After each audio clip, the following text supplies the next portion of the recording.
The neon-drenched streets of Neo-Kyoto shimmered with holographic advertisements as I walked home from my late shift at the tech repair shop.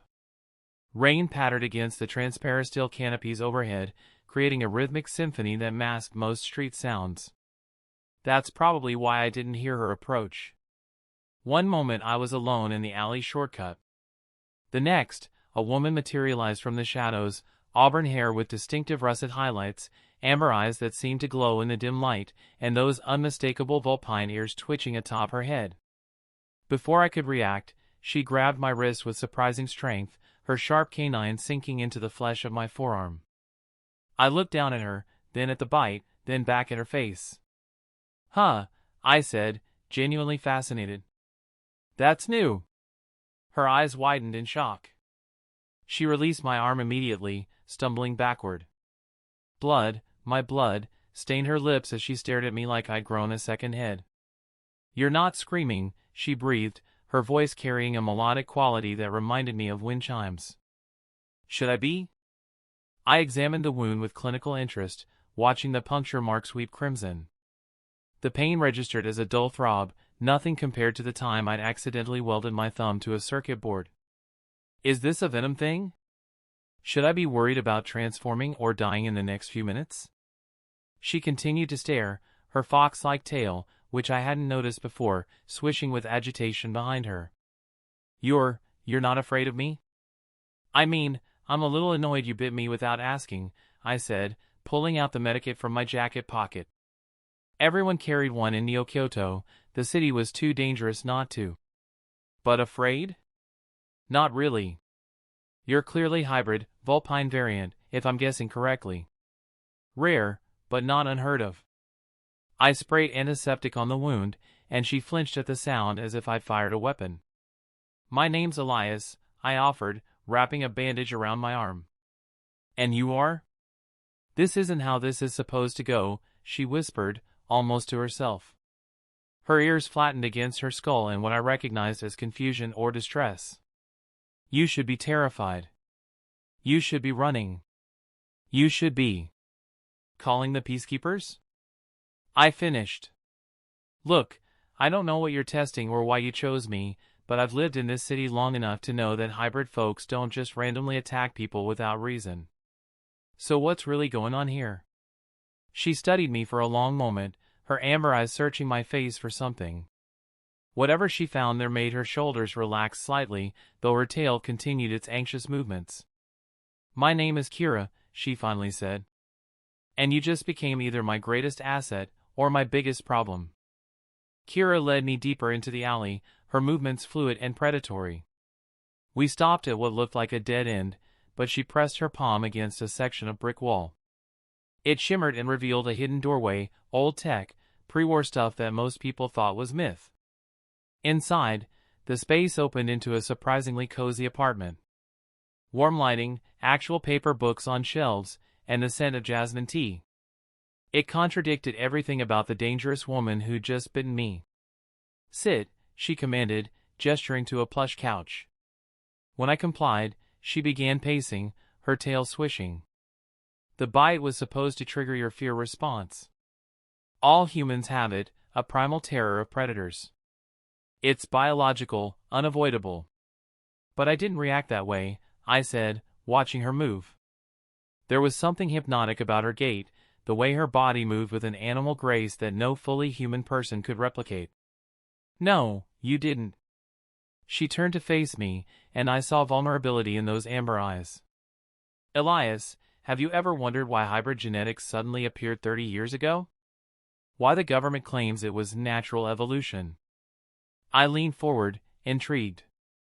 "The official story is genetic drift from the radiation zones. The official story is a lie." Kira sat beside me, close enough that I could smell her scent, wild and clean, like a forest after rain. "We were created, Elias. Designed as weapons in a war that never officially happened. My kind, Vulpine hybrids, were scouts and assassins. Our bite carries a compound that induces paralytic fear. It makes targets compliant, easy to control." Her hand brushed against mine, and I noticed the slight tremor in her fingers. "But it didn't work on you," she continued. In 15 years of operations, you're the first human who's been completely immune. Do you understand what that means? That I'm either defective or special, I said, turning my hand to thread my fingers through hers.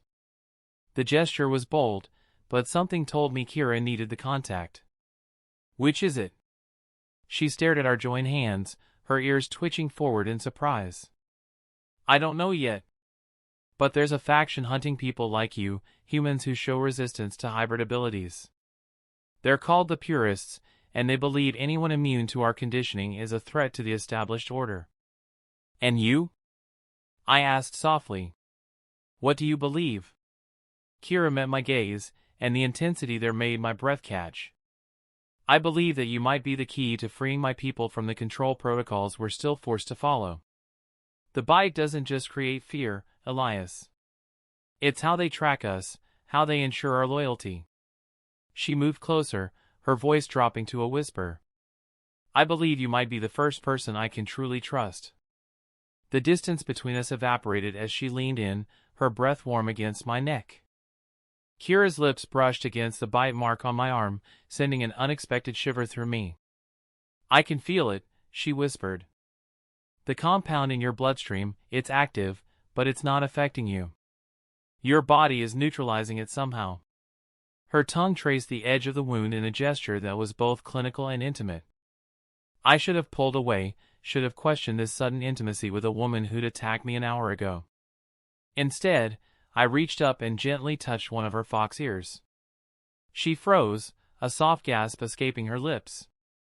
That's very sensitive, she breathed, but she didn't pull away. Should I stop? I asked, my fingers barely grazing the soft fur. No. The word came out as almost a whimper. No one's ever touched them gently before. In the facilities where we were raised, touch was either clinical or cruel. I continued my exploration, marveling at the softness, feeling the way her ear twitched and moved beneath my fingertips. Kira's eyes drifted closed, and she leaned into the touch like a cat seeking affection. You're crying, I said softly, noticing the tears tracking down her cheeks. I'd never felt safe enough to let anyone do this, she admitted, opening her eyes. The vulnerability there was stunning, raw. The bite was supposed to make you afraid. But instead, you made me feel something I thought I'd lost, hope. She moved then, straddling my lap, her hands cupping my face. Elias, I need to know if this is real. If you're real. I'm real, I assured her, my hand settling on her hips. Through the thin fabric of her clothes, I could feel the heat of her body, the way she trembled slightly. Prove it, she whispered, before capturing my lips with hers. The kiss started gentle but quickly deepened, becoming something desperate and hungry. Her hands tangled in my hair while mine explored the curve of her spine, feeling where her tail connected to her body, another sensitive area, judging by the way she moaned against my mouth. We broke apart, both breathing hard. The bedroom, she said urgently. I need to know if your immunity extends to all of our biology. She led me through a doorway, and we tumbled onto her bed together. Clothes became obstacles to be removed, barriers to the connection we both craved. Her hybrid nature meant she generated more body heat than a normal human, and her skin was almost fever-hot beneath my hands. Tell me what you want, I murmured against her neck, feeling her pulse race beneath my lips. Everything, Kira gasped as my hands explored her body, learning what made her shiver, what made her cry out. I want everything you can give me. And in that moment, the dangerous assassin disappeared, leaving only a woman who desperately needed to feel human. Dawn light filtered through the curtains, painting Kira's sleeping form in shades of gold and amber. Her fox ears twitched occasionally, responding to dreams I couldn't see. I traced lazy patterns on her bare shoulder, marveling at how natural this felt despite the insanity of the past 12 hours. Her eyes fluttered open, immediately focusing on me with that predatory awareness. You're still here, she murmured, sounding surprised. Where else would I be? She smiled, the first genuine smile I had seen from her, and it transformed her face from dangerous to breathtaking. Most people run after they learn what I am. I'm not most people, I reminded her, leaning down to kiss her softly. The moment shattered when her apartment security system blared a warning. Kira was out of bed instantly, moving with inhuman speed as she pulled on clothes. They found us already. The purists must have trackers throughout this district. What do we do? I asked, forcing myself to stay calm as I dressed. We run, she said grimly, tossing me a jacket that looked far too high-tech for my usual wardrobe. This has shielding woven into the fabric.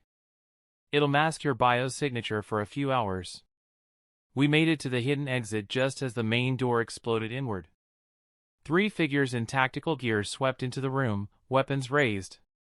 They wore masks that covered their faces completely, but I could see the hatred in their body language. The fox and her pet human, one of them sneered. The bounty on immune humans just tripled, Kira. You've made us very rich. Kira pushed me behind her, her body tensing for a fight. He's under my protection. Your protection? The leader laughed, a harsh sound. Your property yourself, hybrid. The control words still work on you. Shall we prove it? I saw terror flash across Kira's face for the first time. No. Please, I can pay you. Serenity. Compliance. Obedience, the leader intoned. Kira's body went rigid, her eyes glazing over. She turned toward me, her movements mechanical, and I realized with horror that she was reaching for a weapon at her belt. Kill him, the leader commanded. Prove that you're still a good little weapon. Kira's hand closed around a blade, and she moved toward me. But her hand was shaking, and tears streamed down her face as she fought the conditioning. Kira, I said softly, not moving. You don't have to do this. You're stronger than their words. I can't fight. She gasped, the blade now at my throat. I reached up slowly and touched her ear again, that gentle caress that had undone her last night. Yes, you can. You're not a weapon. You're Kira. You're real. You're mine, and I'm yours. Something broke in her eyes.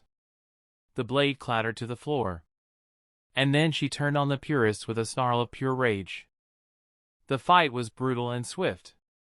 Kira moved like liquid violence, her hybrid abilities on full display as she took down the purists with calculated precision. But she didn't kill them, that surprised me most. She left them unconscious but breathing. Why didn't you finish them? I asked as we fled through the maintenance tunnels beneath the city. Because I'm choosing who I want to be, she panted, her hand gripping mine tightly. Not what they made me. We emerged in the lower districts, where the desperate and forgotten made their homes. Kira led me to another safe house, this one more sparse than her apartment. Once inside, she collapsed against the wall, sliding down until she sat on the floor. I broke the conditioning, she whispered, staring at her hands as if seeing them for the first time. For centuries, Vulpine hybrids have been slaves to those control words. But you, touching me, believing in me, it gave me something stronger to hold on to. I sat beside her, pulling her into my arms. She burrowed against my chest, her ears flat with exhaustion and relief. There are others, she said quietly. Other hybrids still under control. And if your immunity can somehow break the conditioning. She looked up at me with hope and fear mingled in her expression. Elias, we could free them all. That sounds dangerous, I observed. It would be, she agreed. The government, the purists, the corporations that created us, they'd all come after us.